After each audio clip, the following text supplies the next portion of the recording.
problem when I'm talking about this Polish theater, especially in these early times, because the theater was not really fascinating at the time. So I was focusing on the educative power of theater, just like this Bohomolec guy who was really educating young boys to be the citizens of the modern world. And so there was this moment in the middle of the 18th century, where many reformers would be, of course, this is not Polish problem, this is Enlightenment. And Enlightenment, which was European phenomenon, was inspiring many, many brilliant people everywhere, and also in Poland. And so we have these reformers who would use theater to educate new citizens, to create kind of citizens of the modern Europe. Because, as I told you a few times, we Poles were at the time very backward. So we were actually farmers, where some wealthy magnates would rule over a huge area of the land. And so this was nothing really open to modern industry, to modern citizenship at all. And we have this political system which was very conservative and very impractical and very corrupted in a way. We call this free election, but this free election was to give opportunity to very clever and smart, wealthy men to corrupt the system. As I said, it was enough to find one person who would block even very, very modernized attempt to legitimize new rule, new law in Poland. So this was really problematic. And maybe the most problematic was who was leading these reforms. This was Polish King Stanisław August II Poniatowski. Unfortunately, he was introduced to Polish throne by the Russian Empress Catherine II. And so his good intentions, very much supported by very reformers, was always made in this strange, bizarre context. He is following Russian orders. He is, of course, we know his history of not only following the Russian context, but also being sexually involved in kind of relationship affair with Catherine II. But of course, we know her from the history. She was very open to sexual intercourse, so he was one of many. But still, this made him kind of prisoner of this strange context that even if he is proposing something positive, we cannot trust him because this is Russian supported always. So he is a Russian emissary in Polish. And so some people, just like theater people, would be very much supporting him. He was introducing this new law of religious tolerance. At the time, of course, this is Enlightenment, so we have many examples around Europe that this was a really discussed issue. As I tell you before, we had at the time in Poland many religious minorities. They were just like not persecuted, there was not violence against them at the beginning, but now something different happened. From the one side, you have reformers to try to reform Poland, and they try to introduce religious tolerance. But today we know that this idea of religious tolerance actually was a very smart idea introduced to Polish wealthy citizens by Russians, because they knew that they would create a conflict. And so we have many evidences that this Russian emissaries here in Poland would try to erase a conflict, and this was their way to rule Poland. Just like today, we have kind of national, social, ideological conflict in Poland, and there are a lot of evidences that some Russians would be involved in firing, in killing this conflict. So this is the situation, and many, many Poles were opposing this Russian influence. Many wealthy citizens, especially owners of these learned these huge forms, very rich people, they were not happy with this change of the political system. They would lose control of political proceedings. So they tried to preserve their importance. And so, and especially this new movement that was rising in Poland had this very dangerous dimension, not only Catholic, but especially nationalistic. Because of this Russia, we have always Russia as a neighbor who is making us in danger. I was talking before about Kochanowski, who was calling to arms. Russians are coming. So in Poland, we are living all the time, even today. Nothing is different. The war is in Ukraine, of course, but we still feel this.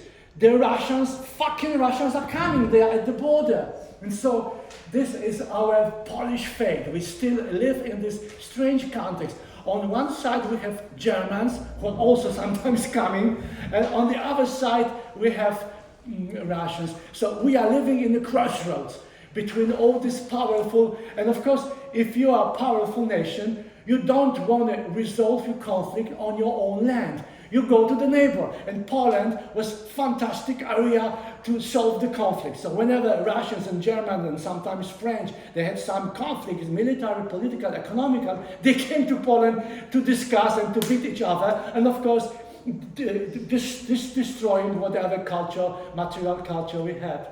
And so, in this complex situation, we have these very rich landowners who decided to oppose, and especially Russian influences, but not only Russian influences. So you will see here this Bar Confederation.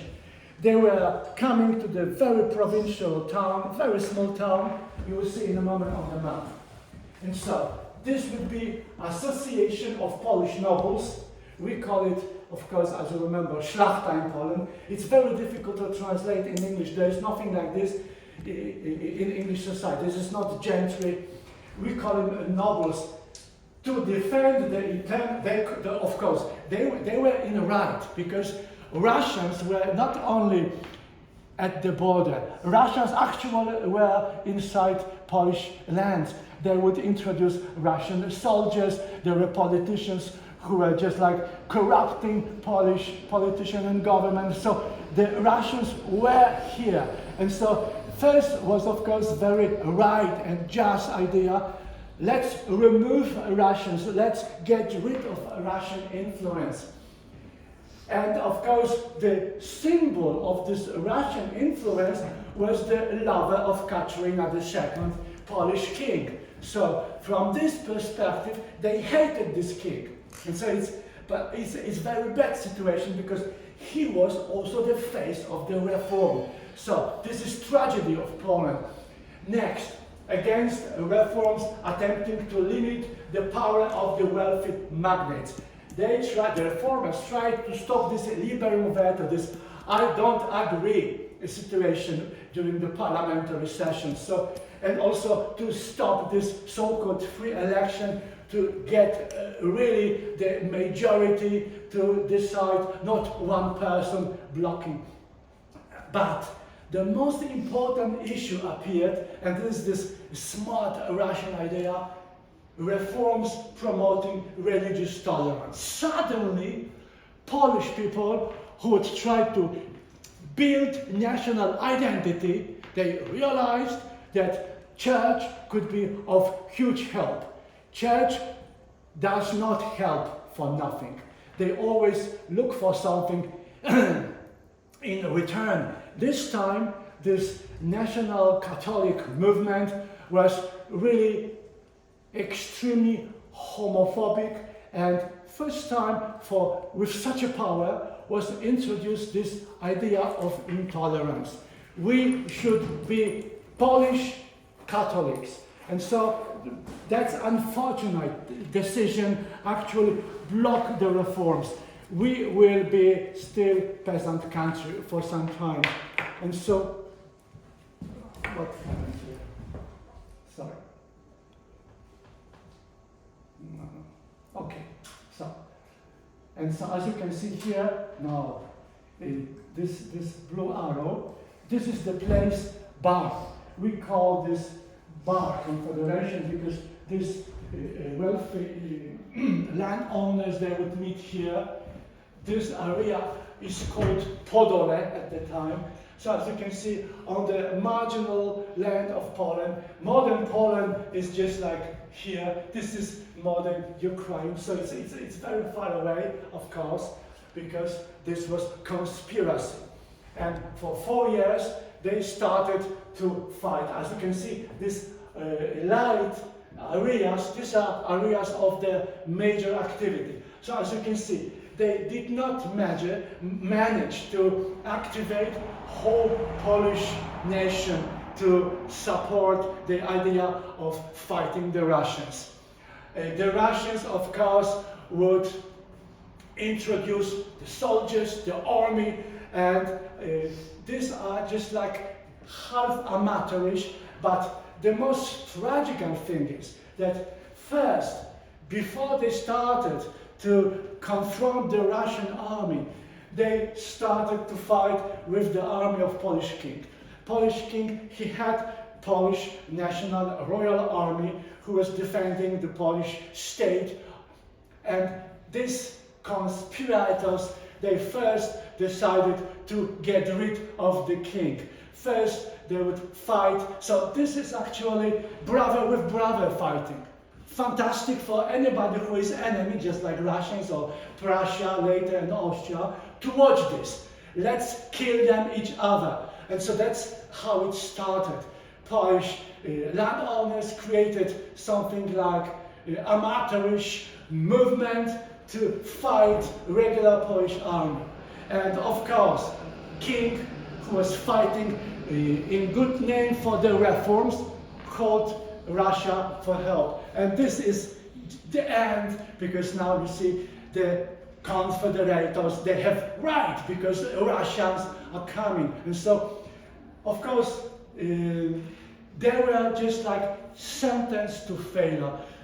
Too powerful was Russia military. If they would not fight Polish army, probably there would be something more like a hope for Poles at the time.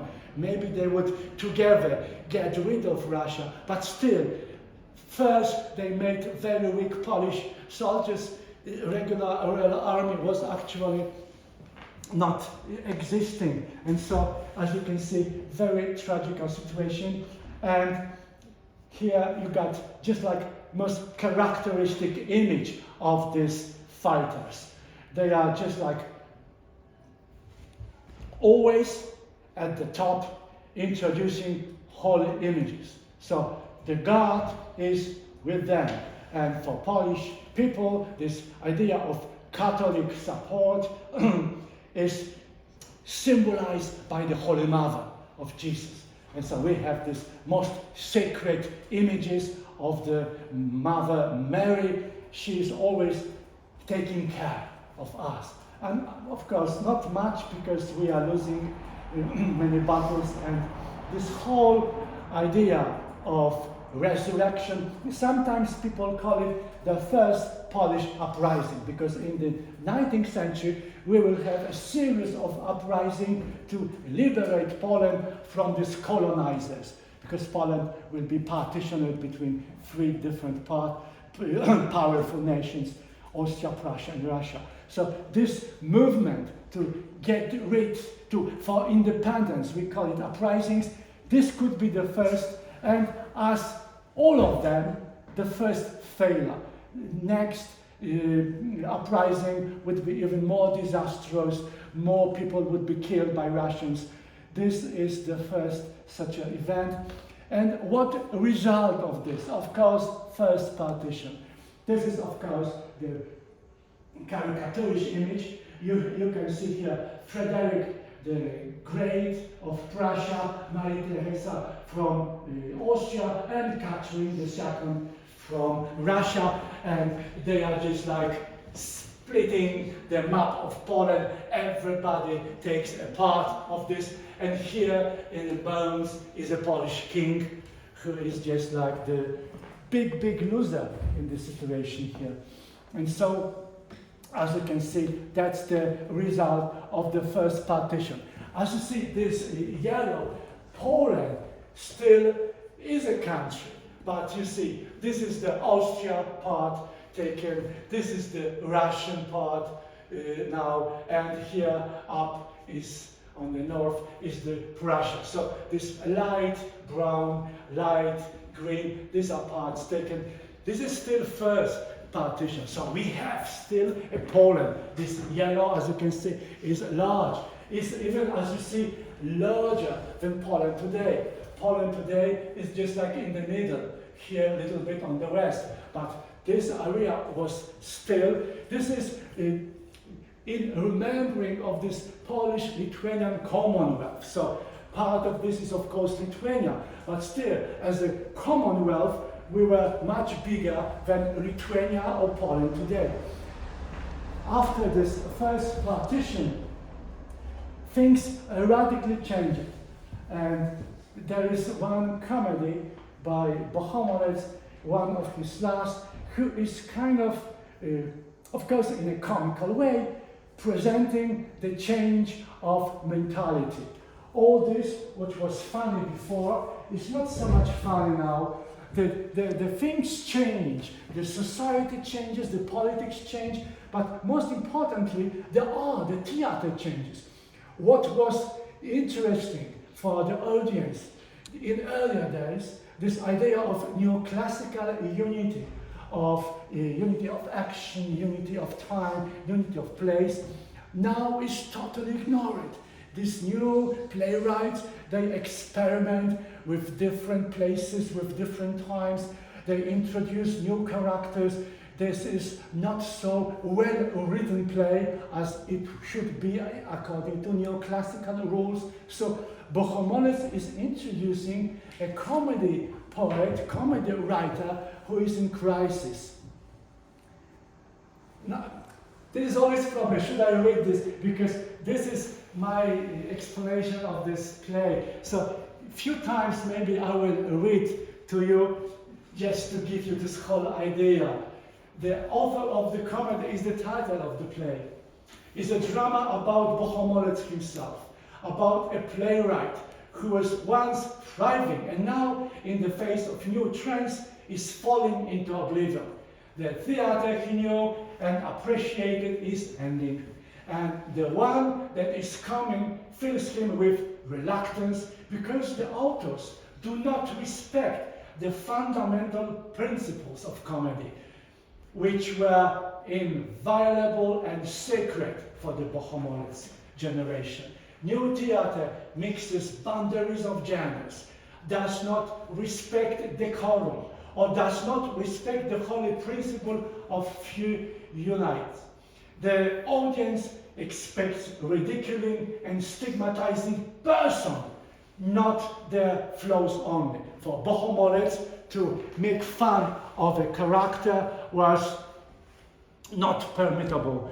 You should make fun of flaws, make fun of some mistakes people make, but you should not mock human beings. This time the real characters are introduced, they are being mocked, they are being attacked, and so the play itself is like this. The truth saying, or Prawdomówski, this is the title author. He struggles to write a new comedy, and he says at the beginning, I should write about the false man of letters, or a wise man. He walks deep in thought for a while, then continues. That would be nice. Oh no, it won't be natural. His assistant, in Polish pisarek, something like little scribe, proposes mixing love and marriage into the plot. If, for example, persuades pisarek, there would be a he writer who loves a she writer, the author rejects the idea. Next, a series of intruders interrupt his writing process. One man asks the author to condemn the behavior of his extravagant wife in his play. She avoids him, spends his money on shopping. Another visitor attacks the author. Your comedies are too polite and do not make anyone laugh. The next one concurs, your comedies don't reach Molière level, and offers his play instead. And the next one shouts in desperation, even if we wrote for 100 years, we would never add new play to the French. In the end, out of this, the pages to shreds, he is unable to write a play. And this is the end of the era, the end of this fascination with the French people, the end with kind of clear idea how to write a good comedy. According to this new classical French rules, doesn't work anymore because now the complexity of society is much bigger problem. You cannot kind of frame it in a very simple neoclassical solution. All this proves that the audience has a power. The audience actually is requiring this change. So Bohomolec is passé because the audience is transformed. They are waiting for new comedies which would be much better mirroring their everyday life. So this audience in charge is very important part of this birth of the National Polish Theatre. As I told you before, when I was explaining The Intruder, the first play on the Polish Public National Theatre, all this was very much depending on the audience behavior. The audience could reject the play, the audience could accept the play. Now, when there is this real danger, when we are living in a political turmoil, that any time Russians could intervene and invade Poland, the political issue become extremely hot. And you will see in a moment, many performances, they don't have any real political issue, they are just simple comedies. They are being understood as political statement. People would react to any allusion, sometimes really without any intention of the author. They would so much eager to kind of react and to see support for their case on the stage. So now the stage becomes something like the opportunity or inspiration to express their political ideas. Anything that was on their mind could be used in kind of shouting. The audience was extremely, just like this first audience was busy with businesses that these people just couldn't understand theater well. They were not, just because this theater, the French theater, Italian theater, most of the time was theater that couldn't understand these people. So they were just like looking at this as a spectacle, having some fun, but not really understanding the plot. Here, the first time we got this plot, but the people are not educated as a society to theater situation. The theater was much more about spectacle, about having some fire exploding, this kind of stuff. And so now we have to educate the audience, but the audience is very fast learning, and this time the audience is not following the plot. They are sometimes laughing, but this is not really important. Important is anything that could be political, anything that could be allusion. And so the judgment of the plays is very different from, for example, today when you go to the theater and you're analyzing the aesthetics, the actors working, all that stuff, which are just like in the play, in the performance. Here, the performance was just opportunity to mass reaction, to presentation of the opinions. New era for theater, for national theater, starts with the new building. After they were using this old, not much adjusted for theater building before, this is the first time that Poland would have in Warsaw new theater building. This is a regular national theater home. And as you can see, for more than 50 years, we will use this building. And it's very interesting that during the partition, even after Russian introduced this ban for Polish language, so you would never have permission to use Polish language in the offices, your education will be in Russian and other stuff. Even in these most difficult times for Poles, the theater could perform in Polish. So it's very interesting. Two areas of language freedom we had. One was theater, and another was, of course, religious ritual, Catholic rituals on the villages, in the cities. The priests could speak Polish to the people. And so this was, of course, important because they had to kind of manipulate the society in these churches. But here in theater, of course, there was a strong, very, very hard censorship, but still, you can use Polish language. One of the most groundbreaking events that would happen after this first partition is just as this great, or we call it four-year parliamentary session. And this is something really very important because in 1791, the Parliament Sejm adopts the so-called May the 3rd Constitution at the Royal Castle. This was really groundbreaking, first in Europe, second in the world. It was the first modern constitution in Europe, and the second in the, after, of course, the US Constitution 2 years earlier. But so it's, as you can see, these reformers, this civilization of Poland was at very high speed. And so we had this opportunity to be today a powerful industrial nation. But unfortunately, we were not permitted to do this. Political equality of townspeople and nobility. This is very interesting because first, for a long time, this freedom, this Polish social freedom was actually the freedom of these landowners. But in the meantime, the cities raised. And we have huge cities, Poznan, Warsaw, Krakow. These cities are full of artisans. They are extremely rich cities sometimes, but all these inhabitants of these cities, they have no rights because the landowners were just like taking care of everything. So now we got this introduction of something which would again open Poland for industrialization, because the cities will be the leading characters in this industrial revolution. And so we have this idea of equality of these townspeople and nobility. Peasants under government protection.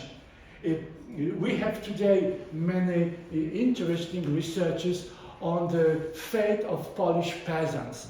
And so these peasants, they could not even say that they are Polish.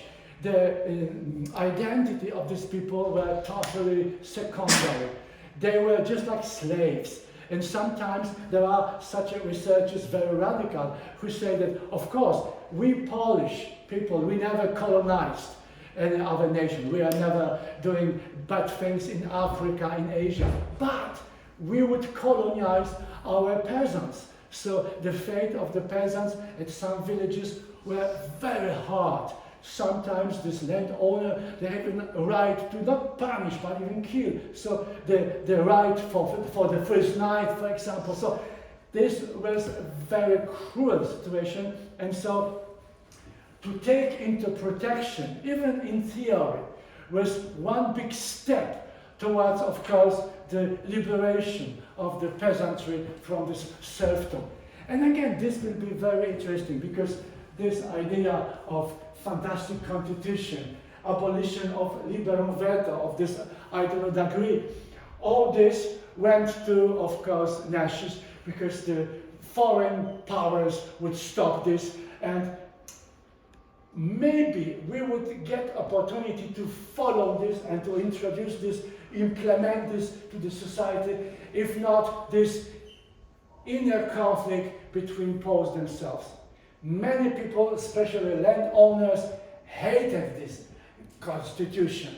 They were first to fight the constitution. And so, of course, this inner conflict was making it for us impossible to go on because of this foreign intervention would add the kind of impossible situation for Polish people to follow. And so, but I just want to make it aware that this is a very interesting time for Poland, that we had this opportunity.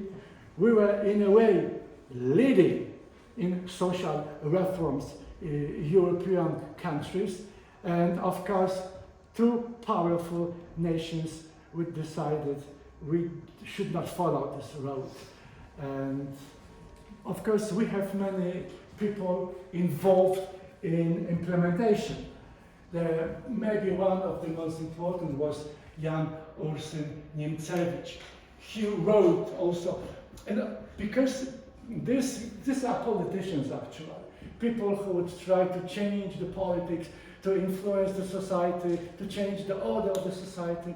But they knew that theater has this power of change. And so the social dimension of theater was so important that they would introduce main political issues on the stage. And this actually was very, very well perceived. They would educate many people who had no clear idea about this conflict, this political conflict. The return of the deputy. It's actually the first pure political play. They are just like discussing issues here. This is the first political comedy written during the interim session of this great parliament Sejm, most likely between October and November of 1790. In 1791 it was performed. The audience applauded frenetically and shouted, "Viva the King!" The real deputy, Jan Szuchorzewski, who rejected the constitution of the 3rd May, and in protest threatened to kill his 6-year-old son, complained against the play in Sejm. Just like today, the conservative politicians, they try to block and stop liberal plays or plays which are uncomfortable for the ideologies. This is the situation here. But of course, tragical situation was during the parliament session. He took the boy, 6-year-old son. He took a knife and said, "I will kill him if you not stop this constitution to follow."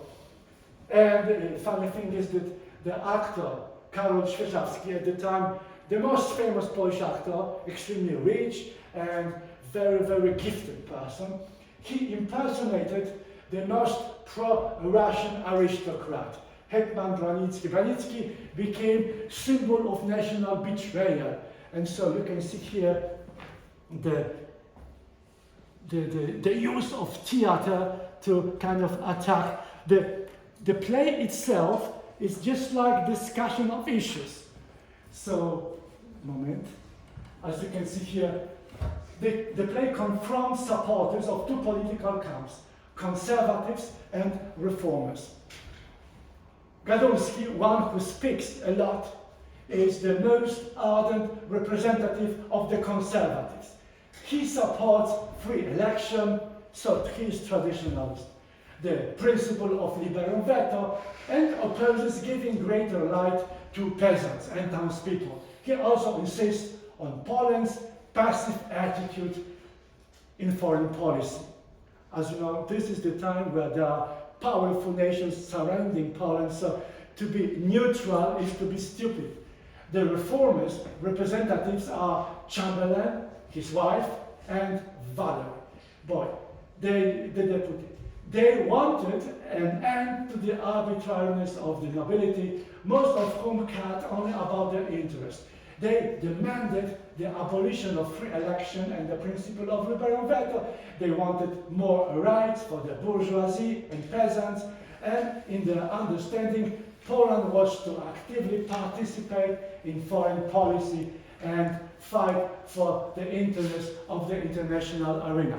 And there were a few characters who were just neutral, who were just taking care about their own things. So you got these three different attitudes. One pro-reform, one traditional conservative, and some people who are just like close in their family issues, not thinking about Poland and its future much. Here you can see the actor, this most famous actor, Świeżawski, who is playing in the play the character And he reminds very much Branitzky in a play, although Branitzky is not a character in the play, of course. So the play is just like debate, discussion of the issues. But one of the characters, the father, who is playing the representative of the conservative party, he was kind of parodying this very, very pro-Russian Branitzky landowner. And so the audience was reacting with crazy applause. They loved this. And this is just pure example. The comedy is actually, of course, there is this issue that probably reformers are more right than conservatives. But still, this author was trying to present different parts and different perspectives. But still, introducing the actor who was representing the most hated landowner in Poland at the time, the traitor, somebody who was really doing bad things for Poland, was making this whole performance extremely political issue. And so the audience was kind of taking control over the performance, just like this is the time of this kind of strange situations. And more, this is something which ended up in new confederation.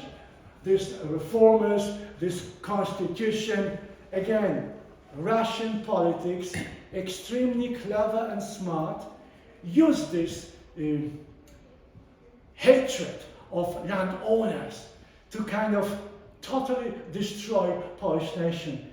They gave them not only money to create something like new association, we call it Targowica Confederation. Katrin, she made one of her generals to write the document of this new confederation. He was giving this in Moscow to one of these Polish landowners.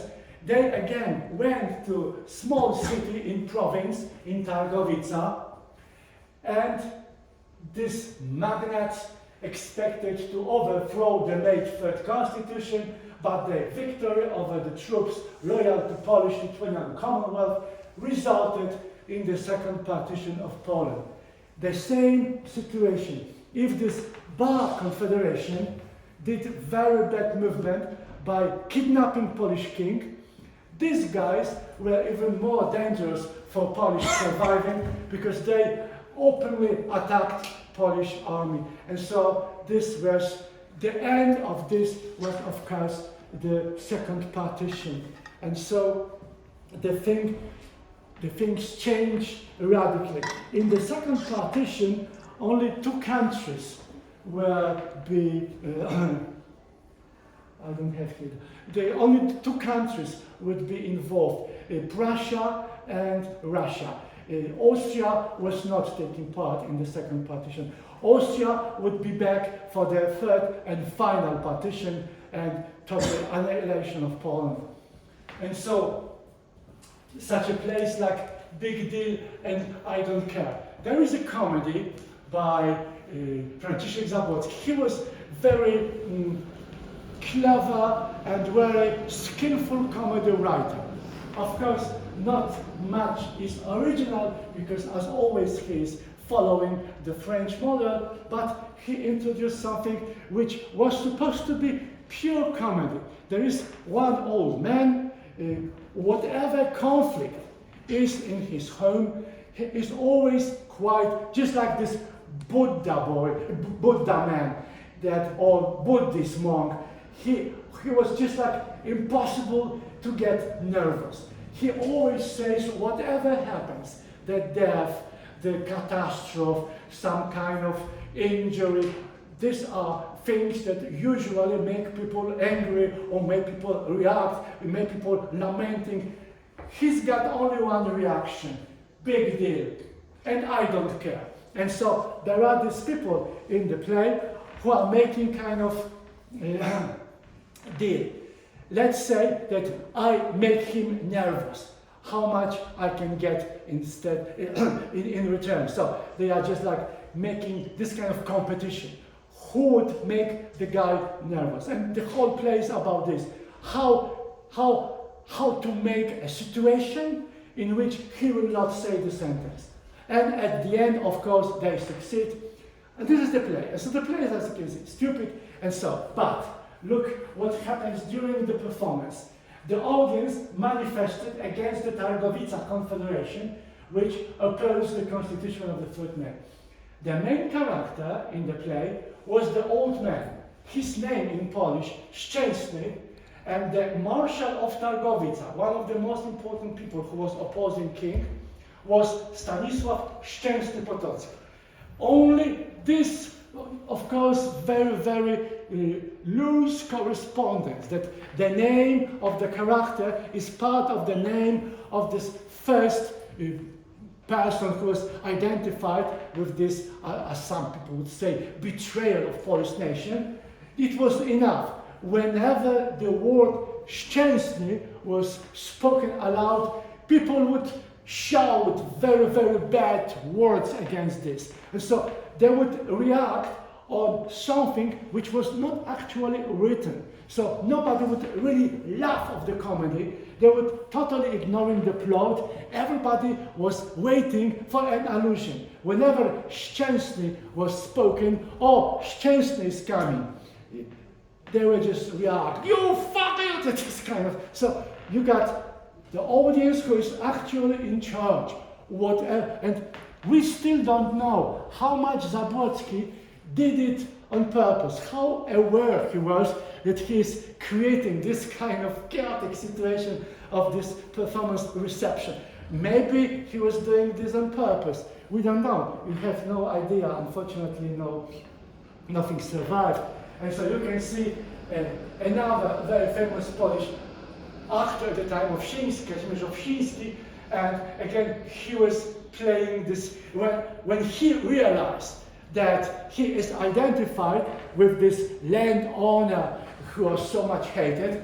Just like this Świeżawski before, he was trying to speak with the voice of this landowner. He was trying to repeat his movements, so whoever knew this landowner would kind of recognize, this is Szczęsny. So this play became something which is, and here is this partition.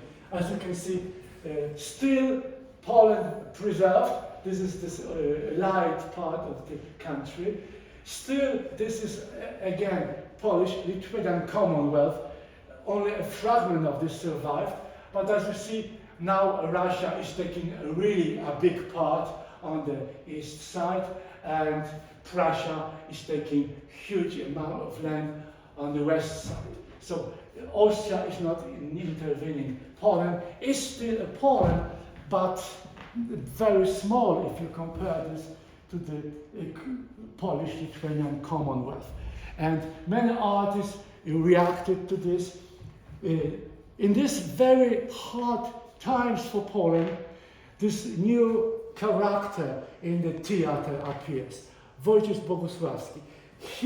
Wojciech Bogusławski is considered today as a founding father of Polish theater. All what was before were just like attempts to imitate French, to imitate Germans, to imitate Enlightenment in general. But most of the time, the plays were just like copying of some originals, mostly in Paris and some other cities, in Berlin, for example. First time, we would have very conscious theater director, theater writer, and theater manager.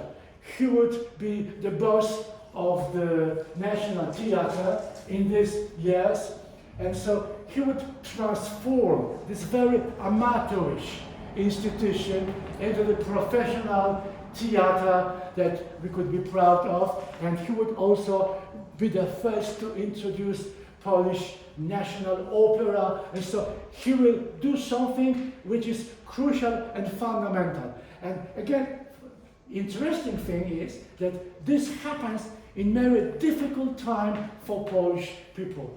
this partition, these Russians who are very much aggressively coming to Poland, and they are trying to corrupt. They are even organizing, just like Repin, this kind of emissary from Russia. He is organizing a corrupted Sejm parliament session. So all this happens in this very difficult time. It's very interesting that even later, when Polish will be partitioned, and so Polish ceased to exist as an independent country, the Polish artists, just like Słowacki, Mickiewicz, later Novid, Krasicki, all these poets, they would create the highest Polish theater production, the dramas, which are almost impossible to be staged, because these are theater for imagination. Polish nation is actually living in nowhere. This is just like this first sentence of King Ubud by Alfred Jarry. Poland meaning nowhere. So Poland was nothing, it was country partitioned, but Polish people still were kind of surviving. So they were living in nowhere land, and their imagination was the only thing to preserve Polish identity. So these brilliant poets, really, if you compare the production of Bohomolec, Zabłocki, whoever was doing anything to theater, with this huge romantic movement, there is just like different class. Very similar situation did happen in China in 13th century, where the Mongol were just like totally taking control and removing Chinese people from offices. These people, jobless, they started to work for entertainment industry.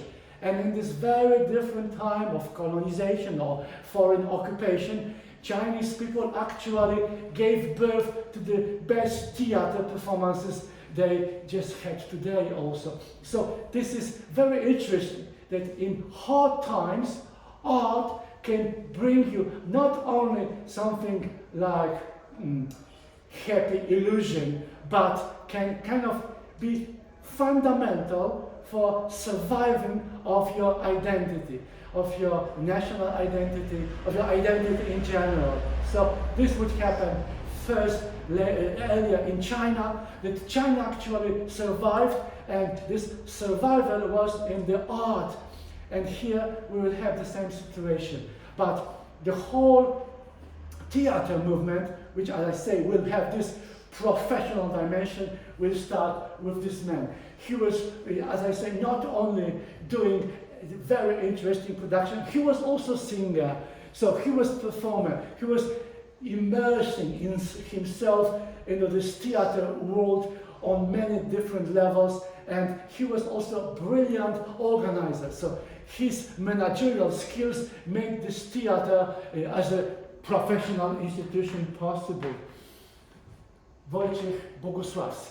And so first what he introduces is the idea we should look to do everything possible to create this social peace. Any conflict between different parts of Polish people is very bad for our survival. This is still Poland existing.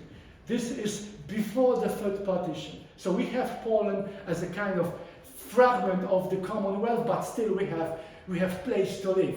And so he said, maybe we can survive if we will find peace among each other. This was written on the order of the conspiracy. This production is very much associated with this amazing event, the 1st March 1794, on the eve of the Kościuszko uprising. This production is kind of advertising this very powerful movement against the foreign occupants. Kościuszko will be the person who was educated in this modern cadet chivalry school that they created before the king created actually. So he's one of the best students and educated person from this new educative system that they introduced to Warsaw.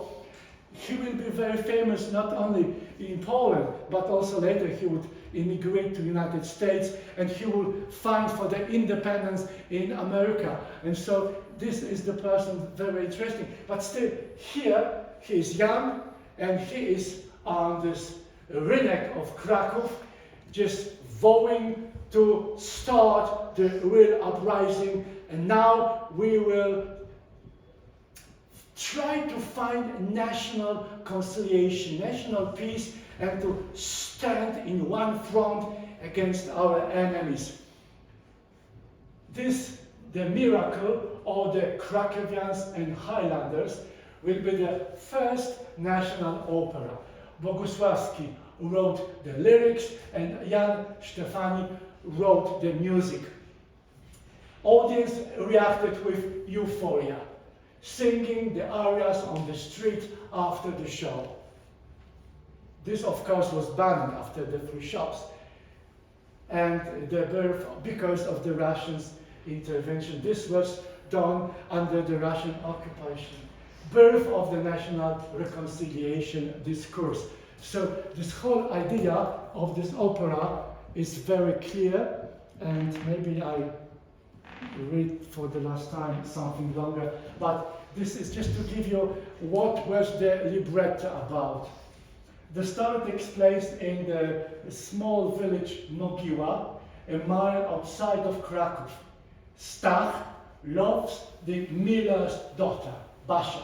She loves him, but the miller's wife, Dorota, Basia's stepmother, also loves Stach and desires him even more. So she persuades her husband, the miller Bartłomiej, to give his daughter's hand to a Highlander named Bryndus. Bartłomiej agrees. The Highlanders come for the fiancé. However, she insists that she only loves Stach. But her mother still looks at him also lustfully. Maybe even more than at the beginning of the opera, because Stach doesn't want to kiss the mother. There is a fight for the woman.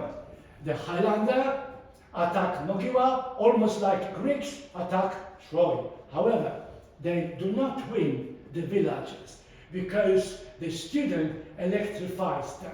It's amazing. The student comes to the village and he says that he is inventor, and he invented this kind of strange gadget instrument that can just produce the electricity. And so the Mogiła citizens decide, let's do this meadow when we will meet with these Highlanders to kind of, as a kind of an electric field. So he invents the way to make some kind of wires around this meadow, and when these two group of people, Highlanders, as you know, they are very powerful, strong, and usually win this kind of conflict. So when the Highlanders run, and this is just like, again, this Trojan war for Helen, for beautiful, most beautiful Greek lady. And so this is, again, mocking of this, of course, Homer's epic. And when they run towards each other, he makes this electrocution. So he electrifies this whole meadow, and all these people just collapsing. The Highlanders and the Mogiła people, and when they come back to consciousness, there is this consummate. They just like hand each other a hand, and there is this peace between them. And of course, the girl will be wedded to her lover, and the Highlanders go back because now they understand that there is nothing really to fight for. These are people in love. And so this became extremely famous. It was presented 3 times only, but became just like national sensation. We even have few images from the opening. So Bogusławski spent a lot of money to create beautiful set design of Polish village. So this is something which has really nothing to do with this French neoclassical tradition. This is pure Polish play, pure Polish opera about, of course, universal problems, but in local Polish perspective presented. And so this opera is very, very popular even today, Krakowiacy i Górale in Polish. And if you are interested, you can catch it at the opera in Wrocław here. We have very good opera house, very beautiful, created by one of the German best architects in 19th century. But here is very, very good cast of singers and dancers, maybe one of the best dancing group in Polish operas. And so if you go there, you can see this opera performed. And just next day, Kościuszko is starting this uprising in 1794 on the March 24th.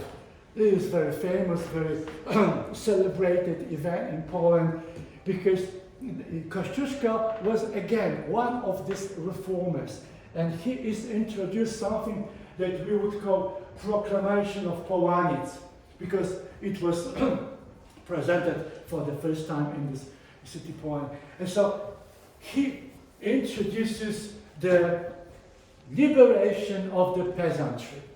He was aware that if you want to fight, especially the Russians, who are very cruel and very well in terms of military organized, so he needs as many people as possible. And so his idea was, let's offer the peasants liberation. Let's stop this serfdom to go on. And so this was really, again, revolutionary, very groundbreaking, and it succeeded. In many of these amateurish troops, peasants appear. We call them kosynierzy because they use scythe. Scythe is just, it's just the tool of the farmer. And so they would use the scythe as a weapon. This is very important because this is cheap. You do not have to bring weapons to these people. They are ready. They use this scythe, and that's why they call scythe-bearing peasants recruits. Kosa is scythe in Polish, so kosynierzy is shorter name for this long English sentence. And of course, religion is a part, as always in these times. So before they go to the battle, they go down, they ask Holy Mother for protection, they pray a lot, they sing religious songs, and so this is something which, of course, homogenized these people. This is something that empowered them, because you are hoping, or maybe you're even sure that you got this divine protection above you. So that's why you go even with greater power to confront your enemy. And of course, there were this was just like the national movement. In many places, especially in the capital, they would try to find these traitors from Targowica Confederation and to hang them, to kill them. Of course, most of these landowners were not there. They couldn't be caught. And so instead of their bodies, they would hang the images, the painting images of these landlords who were considered to be traitors. And this was again kind of national holiday. We together can liberate Poland from these foreign occupants. Unfortunately, this ended up, as always, our uprising in a massacre. Russian Cossacks came and they were just killing everybody. Children, mothers, and of course, whoever was a soldier. And so this was a real massacre. And this ended this whole ideas of Polish liberation. But as you remember, we are still after the second partition, so Poland still exists. But unfortunately, this will end. And these events became, these failures became something that will create our historical pride. It took me a lot of time to understand this. Why we are so, when I was, for example, a student at the elementary school and later at this college in Poland, I was always wondering and asking these people who are teaching me why we have to spend so much time on discussing of these failures, because our history, especially this later romantic history, is very beautiful on one side, because we have this beautiful poetry, we have these ideas, but at the same time we have failure after failure. And so this is something very bizarre. And so at the time, something that called theater of history is being born. So when I would write the history of Polish theater, I would focus more on these performative practices, on these performative reactions, just like this audience in church or something, than on the dramas itself. The dramas were always copying, always imitations. Only with Bogusławski something new happens. But again, if you compare these Bogusławski operas to some other operas that will start in the near future, for example, in Italy, so you see there is a difference in quality. So we are still very, very much not of high quality artists in terms of writing dramas, writing plays, writing operas. But our performative behavior, which is just like to incorporating the artistic behavior in everyday life, seems to me much more interesting. And so this huge event, just like the start of this real first uprising by Kościuszko, celebrated very much by everybody in Poland, became part of many, many different and very interesting performances. And one of these performances of history on the stage was Kościuszko at Racławice. Racławice was probably the most celebrated battle because Polish people actually won. And this was only one of small battles that we won. But still, in Polish history, this battle at Racławice became just like the Trojan battle. But of course, if you look from the perspective of Russia, for example, they even do not mention this. So, but for us, this was groundbreaking, especially because our peasants could express some kind of very heroic attitude. You will see in a moment. And so this guy, his name is Władysław Ludwik Andrzej. This will be a little bit later written, but still I try to say that this historical event became kind of mythologized in our history. So he is writing the most successful theatrical image of this Kościuszko event. It was presented 100 years later in Kraków, set design by Polish poet Tetmajer, one of the greatest Polish poets at the time, music by Hoffman with popular patriotic songs, stage under pseudonym, whatever, 38 characters on stage, 5 parts, 7 changes of set, huge production to celebrate this event. There is this painting by Matejko, but still we have some images of the production. Production was very busy, many people. We have some reports that, of course, because of so many performances, the chaos was very often on the stage, so not correct people were beaten down, but still everybody was enjoying the situation, that we got this uprising and we can be very happy. And Kościuszko was impersonated by, at the time, the greatest Kraków, or you'd say Polish actors. First was Roman Żelazowski, if you care, and next was probably the most famous actor in the first half of the 20th century and the late 19th century, Ludwik Solski. He became just like the monument of Polish art of acting. He was this classical impersonator. He could play any character. He had this huge charisma.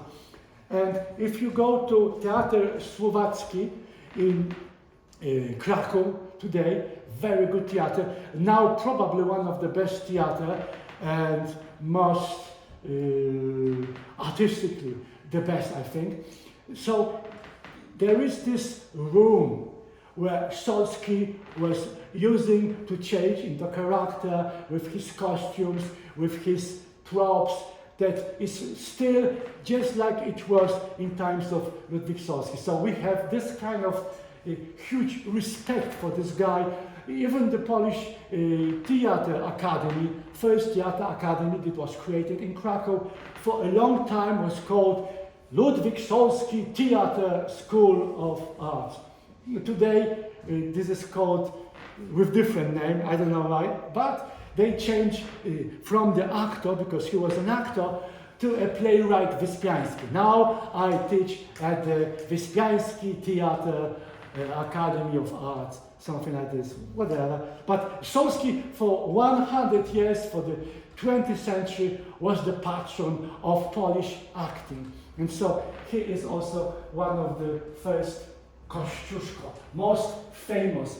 And many characters that Solski would impersonate on the stage would be the most famous and the ideal acting presentation of these characters. So this is just to introduce you to one of Polish most important.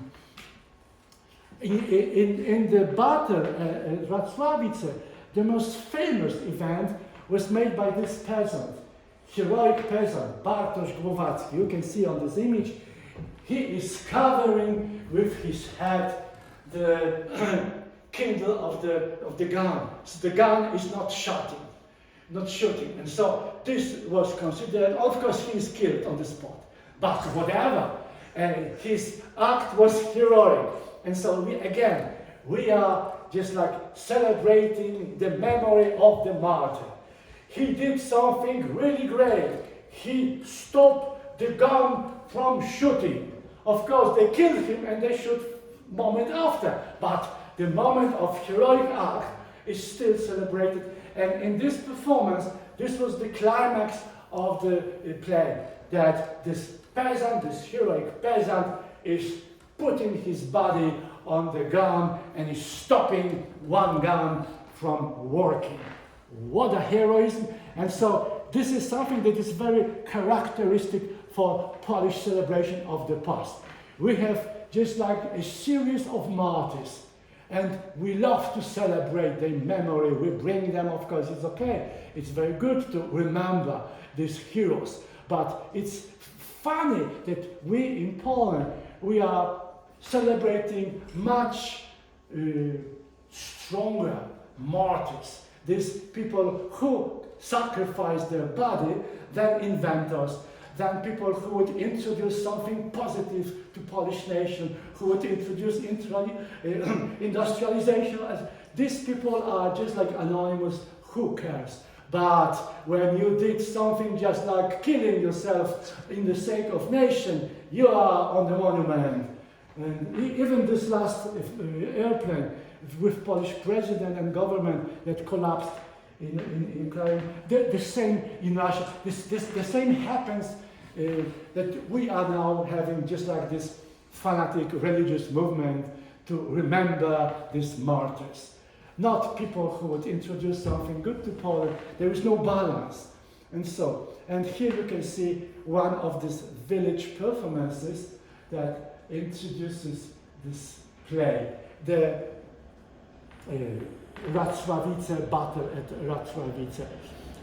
If you are in Wrocław now, if you are interested in this bizarre creation of a memory of the past, heroic memory of the failure, you can go to this, what is called Wrocławice panorama. Not far away from here, you go to the river, and there is this special building built for this image. This is a round image, so you can go around and you can see this whole battle. You can see all the soldiers, two painters, very good actually, realistic painters.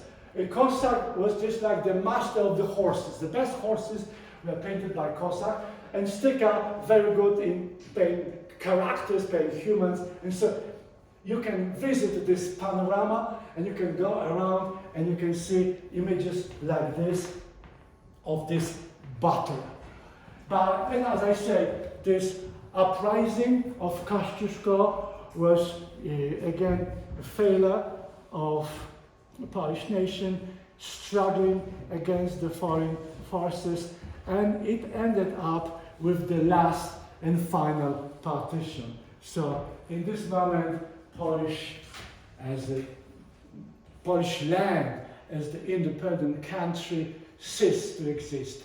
We have three different powers, and Austria, as you can see here, this yellowish, green yellowish, they are participating. So for the final destruction of Polish identity, the Austria, Russia, and Prussia are working together. Of course, we still are living, peasants and citizens in the cities are still trying to do their best. First, this situation was not so tragical. We could use Polish language. We could go with our business as usual. Still, the officers were in control of the force, and each country introduced a little bit different politics, cultural politics especially. Sometimes, just like in this Prussia situation, if you are doing a good job, if you are paying taxes, you're okay. In Russia, you are ideologically transformed. Austria is a chaotic situation, so anything goes. So that's why the evolution of this country, this partition will take time very long, 123 years of living in kind of colony by three different nations, and of course at the end of this time this would be much more hard to live. Russian will introduce this ban of Polish language. There would be difficulties with changing the place. If you travel from one partitioned part to another, you need a permission. So this complicated very much life of Polish people. And in summary, all these partitions of Poland were always following something like uprising. So you have this first free partition. So in 95, Poland as a country is ended. But still, Poland as a kind of idea or social identity exists. In 1815, you will see the attempt to create in the old duchies of Poland something that was reminded after French Napoleonic Wars, because Napoleon, very smart person, he introduced to Polish people this new idea: I will liberate your country, I will offer you independence, so fight with me. And of course, he created such a temporary, in 1807, such a temporary country which was called Duchess of Warsaw, Duchess of Poland. And this was, of course, totally destroyed by the Russians, who defeated Napoleon's army. And in 1815, in the Congress in Vienna, Polish people were offered something which was called the Congress Poland, which was artificial construct, still of Polish land, but in control by Russia. And just at the beginning, Polish people could behave a little bit independently. Later, the Russians were, of course, intervening with in politics, but this became extremely interesting opportunity to industrialize the nation. And this is the very interesting time. This Congress, strange artificial Congress, Poland of Congress creation, became one of the wealthiest countries in Europe for a moment. So these people were just like not doing politics. They tried to modernize, they were just earning money, they were doing industry, and they created actually Polish textile industry. Something which will be extremely powerful and very, very rich in the cities around Łódź. Łódź is very close to Warsaw, so in the center of this Congress artificial creation, we would have the center of textile industry for a long time, very important industrial place in Poland.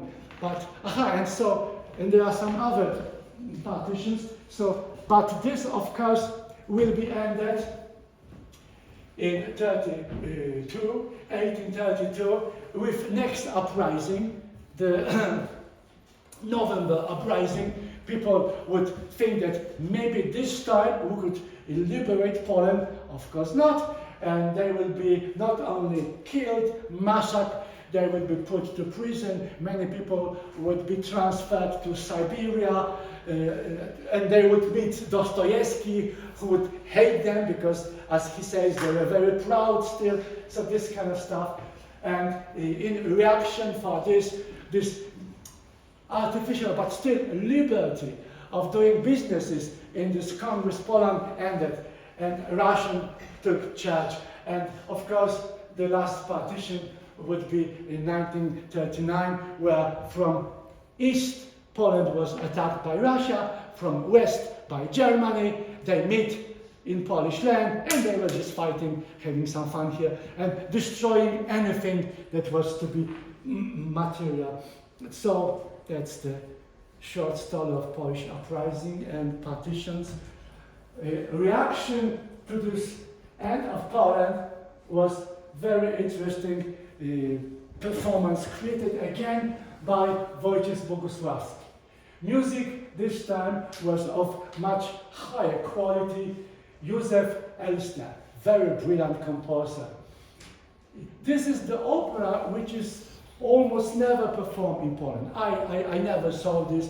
I never was aware of any opera in Poland who would even attempt to produce this.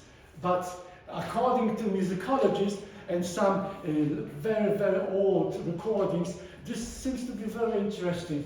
So this is the so-called melodrama, the genuinely middle-class art in the 18th century. The term melodrama was invented by a French playwright. Isaac Haar was the first Polish melodrama. Spaniards, the plot is very simple. Spaniards invade Peru and massacre the Incas. But at the end, they are defeated by the Incas and forgiven.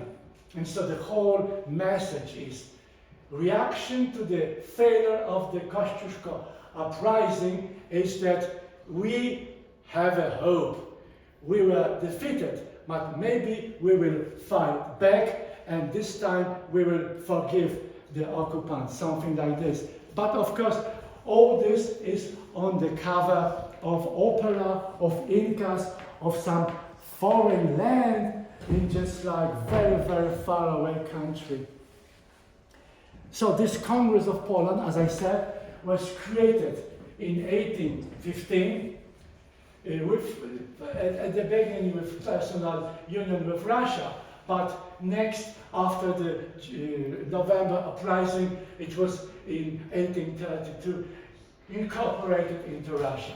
In 1967, again, in reaction to the next Polish uprising, this time January uprising, the Congress Poland became a province of Russia, and they called this Vistula land. In 80s, Russian became the official language, and Polish was banned, but not from the theater. March 1918 peace treaty of Brest-Litovsk offers the independence to Polish land. So we are now from 1980, Poland back on the map. So just in short time. This is the Dutch, first the Duchess and next the Congress Poland, as you can see. This is actually approximately big land. If you compare this to Polish land today, it's little, of course, smaller, but still it's part of this main, we call this Mazowsze arena region, with Warsaw and Łódź. Łódź would be this industrial center and this textile industry center. And so this was a very interesting situation, that this country, which was actually not independent. It was controlled by the Russians, and later it was totally subordinated to Russian officers. But still, people were so much, I know, desiring change, or so much busy with their businesses, that they could create one of the wealthiest countries in Europe at the time. These uprisings, two uprisings during the Romantic time, so during the 19th century, are crucial also for theater, because this November uprising will be part of also theater tradition. The best Polish playwrights would try to recreate the essential situation. The whole question is why we had to fail, why this was not successful. And in case of November uprising, the problem was that nobody actually was eager to take charge over this. Some young cadets, so young soldiers, started this in Warsaw, started this uprising, but the bosses, the generals, the people who got some experience in military strategy, they were quarreling each other. They couldn't agree for one strategy. And so we have this mass movements of the middlemen in military who are very interested in, of course, getting rid of Russia, but still you don't have a leader. And that's why at the end, of course, this whole movement collapses. And so you can see here one of the images in the night, these young boys, young cadets, they start uprising. And of course, this was very interestingly presented sometime later, just like 60 years later, by probably our best playwright we had in 19th century, Stanisław Wyspiański. And Warszawianka, this is the title of the song, actually created by the French composer. Very popular song about Warsaw, about Polish people, and so they could sing the song during the production. The production itself was devoted to reconstruction of this uprising. Set design was made by Wyspiański himself at the original performance. He was a brilliant painter, brilliant poet, so very much Renaissance man. Unfortunately, he got sick, venereal disease killed him very early, but still he was extremely busy and he did a lot of work, so we have huge corpus of dramas. Some of these dramas are extremely mysterious, but this is one of the most interesting discussion with our heritage.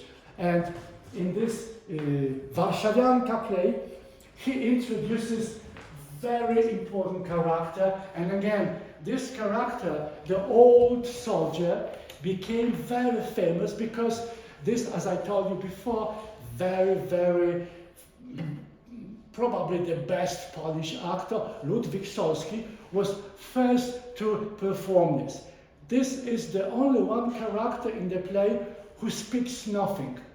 So there is this battle, this crucial battle where Polish, of course, will lose to Russians, and the general, who is at a kind of party.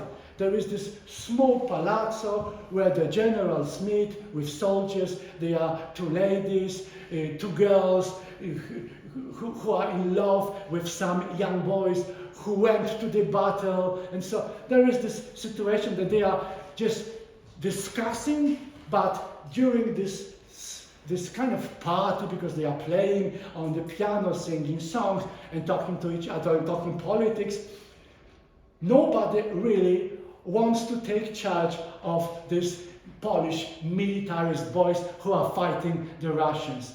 There is this guy, Chłopicki, who was supposed to be the leader, very brilliant guy, who did very good when he was fighting for Napoleon. And there is this monument of the Napoleon in the play, where this Chłopicki, this general, this supposed to be leader of the uprising, is recalling his brilliant past. I remember, like many years ago with Napoleon, we were fighting, and my brilliant strategy helped to fight Napoleon, and I was guiding him to the victory. And all this is the fucking past. Now the battle happens, and he is not really trying even to be involved in the battle. And so in this very bizarre, strange, surrealistic party, in the middle, there is this old soldier. He is coming from the battle with this message. There is over. He is in blood. He cannot speak because he is injured. And so he comes on the stage, maybe he crawls, and this is this powerful, silent character. And according to the reviewers of this first premiere, this was powerful, Solski's masterpiece. So he comes only to testify. He says nothing. The only thing he brings is the handkerchief full of blood. And this handkerchief is something that the Maria, one of the girls who is in love with the young soldier, at the beginning of the play, she gives her handkerchief to one of the soldiers, to her lover. And she of course is very much nervous because she expects him to come back alive. Unfortunately, the only thing that is after the battle, which testifies to her lover, is this bloody handkerchief. It's her handkerchief. So the only thing he does, this old soldier, we call him, Wyspiański called him in the play Wiarus, old Wiarus. So this is kind of vernacular for old soldier. This character from this old Polish traditional fight for independence. This guy comes on the stage, just loses consciousness in the middle, but just at the end of his life, he is handing the bloody handkerchief back to the general. The general at the beginning, he tries to hide this, but later this whole thing is revealed, and of course the girl reacts with lamentation, with hysteria, because her lover is never coming back. So probably I should finish this now. It's just like 13. Okay, thank you very much. I will continue this next week. I'll show you one of the modern staging of this play. Thank you. So thank you very much.